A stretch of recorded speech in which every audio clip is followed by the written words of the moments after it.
Unseen passage का अर्थ होता है अपठित गद्यांश। तो यहाँ पे कुछ पैराग्राफ दिया होता है और उसको आपको देख के, पैसेज को देख के उनमें से प्रश्नों के उत्तर ढूंढने होते हैं।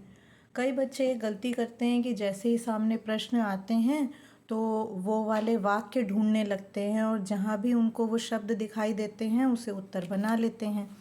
तो ऐसा नहीं करना है, आपको पूरा जो पैसेज है उसे एक बार तो पढ़ना ही पढ़ना है। हम क्लास में कई सारे पैसेजेस कर चुके हैं, कुछ हमने पोस्टर्स भी किए थे। 2-3 और पैसेज हैं जो मुझे थोड़े इम्पॉर्टेंट लग रहे हैं, वो मैं आपको यहाँ पे वीडियो में समझा दे रही हूँ। देखिए, पहला वाला जो पैसेज है, it is about water, right. So water conservation is an important topic. ये प्रश्न में भी कई बार आता है, तो इसलिए मैंने ये पैसेज लिया है। Water is very essential for us. Essential यानी ज़रूरी। पानी हमारे लिए बहुत आवश्यक है, बहुत ज़रूरी है। We should not waste it. हमें इसे वेस्ट नहीं करना चाहिए, बर्बाद नहीं करना चाहिए। बिकॉज ऑफ शॉर्ट रेनफॉल्स, ठीक है, यहाँ एक कारण बताया जा रहा है कि जो शॉर्ट का वैसे अर्थ होता है छोटा, पर यहाँ इसका अर्थ है कम, ठीक। तो रेनफॉल यानी बारिश होना, तो जो बारिश, वर्षा कम होने से ड्रॉट्स का मतलब होता है सूखा, and over use of water, पानी के अत्यधिक उपयोग से। इन 3 कारणों से, कौन कौन से 3 कारण हैं? एक तो बारिश कम हो रही है, दूसरे सूखा पड़ रहा है, और तीसरा पानी का अधिक उपयोग किया जा रहा है। इस वजह से it has become scarce. Scarce, okay, scarce का मतलब है कम मात्रा में जो चीज़ उपलब्ध होती है उसे हम कहते हैं scarce, right. So the water has become scarce. अब ये इतनी पर्याप्त मात्रा में उपलब्ध नहीं है, इसलिए हम कह रहे हैं the water has become scarce.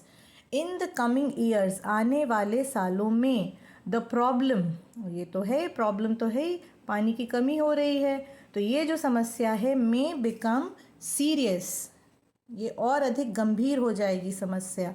For this, इसलिए, we must save every drop of water, हमें क्या करना चाहिए? हमें पानी की एवरी ड्रॉप, एक एक बूंद को, प्रत्येक बूंद को बचाना चाहिए। वी शुड कलेक्ट, अब ये कैसे करेंगे तो उसके कुछ तरीके बताए गए हैं। We should collect rain water on roof tops and store rain water in underground tanks. तो सबसे पहले हमें क्या करना चाहिए? हमें जो भी वर्षा का पानी होता है, ये मैंने आपको क्लास में बोर्ड पे ड्रॉ करके भी बताया था कि अगर छत पे कोई ऐसा हमने तरीका नहीं बनाया तो पानी जितना भी होगा वर्षा का वो नीचे बह जाएगा। तो हम छत पे ही पानी के, वर्षा के पानी को कलेक्ट कर सकते हैं, इकट्ठा कर सकते हैं, ठीक है। एंड रूफ यानी छत। तो और क्या कर सकते हैं भाई? ये वर्षा का जो पानी है इसको स्टोर करके रख सकते हैं, इसका भंडारण कर सकते हैं। कहाँ पे? इन अंडरग्राउंड टैंक्स, बड़े बड़े टैंक्स बना के, और वो भी ज़मीन के नीचे, ठीक है। तो ज़मीन के नीचे कुछ टैंक्स बनाए जाते हैं जहाँ वर्षा के पानी को इकट्ठा कर लिया जाता है। फर्दर सम मेजर्स, इसके अलावा या इसके आगे कुछ और तरीके, मेजर्स का मतलब होता है तरीके, आर टू बी एडॉप्टेड, को अपनाना चाहिए, टू सेव वाटर, पानी को बचाने के लिए हमें कुछ और तरीके भी अपनाने चाहिए। देखिए, we must turn off taps, हमें नलों को, टैप यानी नल, टर्न ऑफ करना, बंद कर देना, तो हमें नलों को बंद कर लेना चाहिए जब हम, वाइल का मतलब होता है के दौरान, कोई चीज़ चल रही है उस दौरान कुछ और हो रहा है, उसे वाइल कहते हैं। ब्रशिंग टीथ, दांतों को ब्रश करते समय। Collect water after washing fruits, अगर हम फल या सब्ज़ी कुछ भी धो रहे हैं और वो पानी से धो रहे हैं तो उस पानी को भी हमें कलेक्ट कर लेना चाहिए। क्या क्या चीज़ें जब धो रहे हैं? या तो फ्रूट्स, वेजिटेबल्स, सीरियल, ठीक है। कभी कभी गेहूँ वगैरह आता है, अनाज होता है जिसमें थोड़ी गंदगी है, तो उसको भी धोया जाता है और उसमें बहुत पानी इस्तेमाल होता है। तो ऐसे सब पानी को हमें क्या करना है? कलेक्ट कर लेना है, इकट्ठा कर लेना है, and use it for gardening. तो जो बागवानी है या हमारे घर में जो बगीचा है या छोटा मोटा किचन गार्डन है, वहाँ पे पानी डालने के लिए हम इस पानी का इस्तेमाल कर सकते हैं। Over use of borewells. Borewells आप सभी जानते होंगे, है ना, जो अंडरग्राउंड वाटर है, भूजल जिसे कहते हैं, उसको ऊपर लाने के लिए बोरिंग करी जाती है, ठीक। और इनका जो है ओवर यूज़ करना, अत्यधिक उपयोग करना, शुड बी स्टॉप्ड, इसको रोकना चाहिए। जितनी ज़रूरत है उतना ही इस्तेमाल करना चाहिए। व्हीकल्स मस्ट बी वॉश्ड, जो वाहन है, व्हीकल्स यानी वाहन, अब इसमें कार, मोटर बाइक कुछ भी हो सकता है, must be washed with water in bucket and not by tap, ठीक है। तो कई लोग बड़ा समय लगा लगा के और पाइप से पानी लेके बहुत देर देर तक अपने व्हीकल्स को साफ़ करते रहते हैं, तो ऐसा नहीं करना चाहिए, पानी की बर्बादी होती है। हमें बकेट्स में यानी बाल्टियों में पानी लेके उनको धोना चाहिए। आखिरी वाक्य, वी शुड री यूज़ वाटर, पानी का हमें री का मतलब होता है पुनः, वो आप जानते हैं, इट्स अ प्रीफिक्स, है ना। तो हमें पानी को री यूज़ करना है, फिर से इस्तेमाल करना है, after washing clothes, utensils etcetera. हालांकि ये थोड़ा कठिन है तरीका, बट ठीक है। सार ये है कि जहाँ भी हम पानी की बचत कर सकें वहाँ हमको ऐसा करना चाहिए। अब आप ये पूछ सकते हैं कि मैम आपने पैसेज में तो नया लिख करके हमको भेजा था, तो यहाँ क्यों नहीं भेज रहे? So the reason is very simple, because the passage I can not change, है ना। वो क्वेश्चन पेपर में जो भी पैसेज आएगा वो वैसा ही आएगा, उसके वाक्य को हम बदल नहीं सकते। आइए क्वेश्चंस की तरफ बढ़ें। Water has become scarce because of, okay. So whenever you read a question, try to put time or stress on each and every word. water यानी पानी, has become, become यानी होना, हो गया है, पानी हो गया है, क्या हो गया? scarce, अभी बताया scarce का मतलब है कम, तो पानी कम हो गया है because of, किस कारण से हो गया है? इन्होंने 4 कारण हमको बता दिए। कौन कौन से कारण हैं? एक तो वर्षा की कमी, over use of water and drought यानी सूखा, और चौथा दे दिया ऑल ऑफ दीज। तो अब आप जब ये प्रश्न आपने पढ़ लिया, तो अब तरीका क्या है कि आपको पैसेज में फिर से, है ना, इधर उधर मत भागिए, आप यहाँ से शुरू करिए और क्रम से देखना शुरू करिए। वाटर हैज़ बिकम स्केर्स, तो प्रश्न का मुख्य मुद्दा क्या है? स्केर्सिटी के बारे में है। यहाँ पे शॉर्ट रेनफॉल आ गया जो उत्तर में था, ड्रॉट ये भी उत्तर में था, ओवर यूज़ ऑफ वाटर ये भी उत्तर में था, इट हैज़ बिकम स्केर्स। तो हमको समझ में आ गया कि ये एक नहीं, तीनों कारणों से कम हुआ है, इसलिए हम इसका सही उत्तर क्या देंगे? All of these. चलिए second question, tick the correct option. Okay, प्रश्न आप समझ ही गए, हमने एक लिस्ट बनाई हुई है ना कि प्रश्नों में जो अंग्रेज़ी के शब्द आते हैं उनका अर्थ क्या होता है। ओके, तो हमें सही विकल्प को टिक करना है, निशान लगाना है। यूज़ वाटर लैविशली, सेव, अच्छा अर्थ देखते जाते हैं। पानी का इस्तेमाल करना है लैविशली। अब आप कह सकते हैं मैम मुझे तो लैविशली का अर्थ नहीं पता, तो कोई बात नहीं, अगर तुरंत ना समझ में आए तो आगे विकल्प की तरफ बढ़ जाइए। Save every drop of water, ठीक, पानी के हर बूंद को बचाना चाहिए। ओवर यूज़ बोरवेल्स, बोरवेल का अधिक उपयोग करना चाहिए। नॉट री यूज़ वाटर, पानी का फिर से इस्तेमाल नहीं करना चाहिए। तो ये वाला जो शब्द था ना, ये तो कहीं पैसेज में था ही नहीं, तो इसे तो ज़रा हम रोक लेते हैं, बाकी 3 पे ध्यान देते हैं। मैं आपको तरीका बता रही हूँ कि पैसेज में करते कैसे हैं, how do you find the correct answer. Okay, so now if you look at this option, save every drop of water, ये ऊपर से तीसरी लाइन में लिखा है, we must save every drop of water, तो ये तो सही बात है ना, हमें ऐसा करना चाहिए, तो ये हो सकता है हमारा उत्तर हो। अभी आप तुरंत इसे सही उत्तर मत मानिए, आगे बढ़िए। ओवर यूज़ बोरवेल, उनको अधिक उपयोग करना चाहिए, बोरवेल वाला कहाँ गया? ये रहा वाक्य, over use of borewell should be stopped, इसे तो रोकने की बात कर रहा है, और यहाँ ये कह रहा है कि हमें इस्तेमाल करना चाहिए अधिक, तो ये तो गलत बात हो गई, इसलिए ये आंसर नहीं है। दिस इज़ कॉल्ड एलिमिनेशन, जहाँ आपको पक्का हो कि ये उत्तर नहीं हो सकता।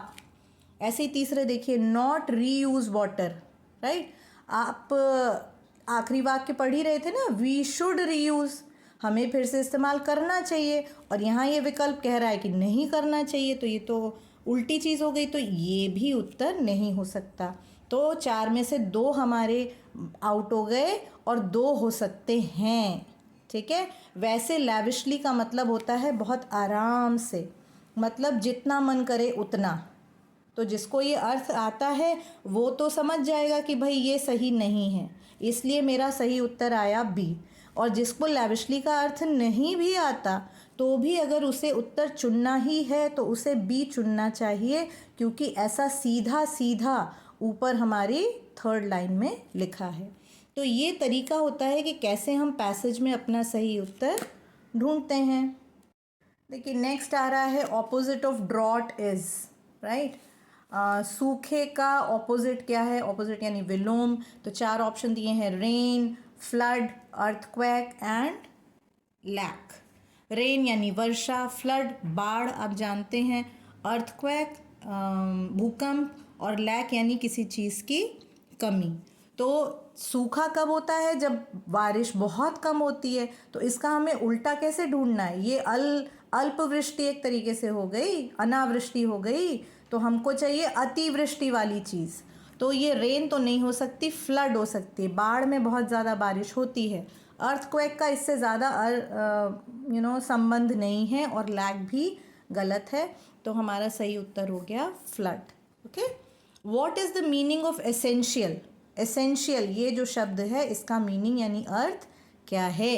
एक्स्ट्रा, अतिरिक्त, ऑप्शनल, वैकल्पिक, नेसेसरी ज़रूरी, और फिर नीडलेस जिसकी आवश्यकता न हो। तो जैसे कि अभी मैंने आपको बताया था एसेंशियल का मतलब है आवश्यक, तो हमारा सही आंसर आएगा नेसेसरी। इसमें तो आपको you have to memorize the list of synonyms and antonyms, उसी से आप कर पाएंगे। It is very important to, बहुत महत्वपूर्ण है क्या करना? सेव वाटर पानी को बचाना, वॉश व्हीकल्स वाहनों को धोना, थ्रो वाटर पानी फेंकना, या फिर टर्न ऑन टैप नलों को चलाना। तो ये तो हमारे पैसेज के बिल्कुल उल्टे जा रहे हैं, ये तो एकदम अलग जा रहे हैं। यही सही है, इसलिए आंसर हो गया सेव वाटर। एक और पैसेज कर लेते हैं, भोला द फार्मर। यहाँ एक छोटी सी कहानी बताई गई है। भोला जो कि एक किसान है, वांटेड टू सो यानी बोना, वीट इन हिज फील्ड्स, अपने खेतों में भोला बोना चाहता था, गेहूँ बोना चाहता था। He decided to ask his friends for help. उसने सोचा कि अपने दोस्तों से, उसने निर्णय लिया कि अपने दोस्तों से वह हेल्प यानी मदद के लिए आस्क पूछेगा। फर्स्ट सबसे पहले ही वेंट टू दीनानाथ, उसका कोई दोस्त होगा, दीनानाथ के पास गया, एंड आस्क्ड हिम, और उससे पूछा, माय डियर फ्रेंड, मेरे प्यारे दोस्त, कैन यू हेल्प मी, क्या तुम मेरी मदद करोगे? सो द व्हीट यानी गेहूं को बोने में मेरी मदद करोगे? दीनानाथ रिप्लाइड, दीनानाथ ने उत्तर दिया, ओह सॉरी, अरे बहुत बहुत मुझे खेद है, आई हैव स्टमक एक। Okay, this is a compound word, इसमें 2 शब्द जुड़े हैं। एक का अर्थ होता है दर्द, अगर पेट में दर्द हो रहा है हम कहेंगे स्टमक एक, हेड में दर्द, सिर में दर्द हो रहा है हेड एक, नेक एक, इससे सब तरह के होते हैं। तो वो कहता है कि मेरे पेट में तो दर्द है। भोला देन वेंट टू चंदन, अब वो दूसरे दोस्त के पास गया जिसका नाम है Chandan, and asked for his help, और उससे सहायता मांगी। चंदन रिप्लाइड, चंदन ने उत्तर दिया, oh sorry, I have headache. ये देखो अभी मैंने आपको बताया था कि दिस इज़ अ कंपाउंड ना, तो इनके पेट में दर्द था भाई साहब के, इनके सिर में दर्द हो गया। भोला फाइनली वेंट टू पप्पू, आखिर में वो पप्पू के पास गया, and asked for his help, फिर से उससे मदद मांगी। तो पप्पू ने क्या रिप्लाई किया, ओ सॉरी, अरे अरे बड़े दुख की बात है, आई हैव बैक एक, बैक यानी पीठ, मेरी तो पीठ में दर्द है। तो 3 के 3 दोस्त हैं और तीनों कुछ ना कुछ बहाना बना रहे हैं कि भैया हम तुम्हारी मदद नहीं कर सकते। Bhola did all the work alone, तो भोला ने अपना सारा काम अलोन, अकेले किया, यानी क्या किसी ने उसकी मदद करी? नहीं करी। आफ्टर सम टाइम, कुछ समय के बाद, he had bags full of wheat, तो जो उसने गेहूँ बोया था अब वो पक के तैयार हो गया, उसने उसे काट लिया, तो उसके पास थैले भर भर के बहुत सारा गेहूँ था।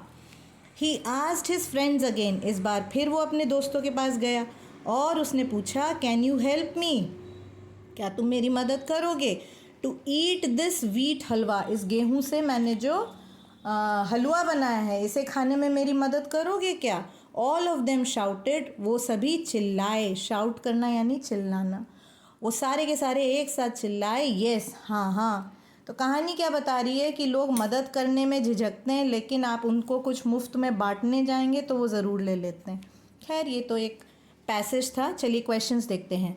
Who help Bhola to sow wheat? ठीक है, भोला की मदद, हु यानी किसने, किसने भोला की मदद करी। ये देख लो, ये लगे हाथ की ये जो ईडी होता है ना, ये वर्ब का सिंपल पास्ट टेंस है।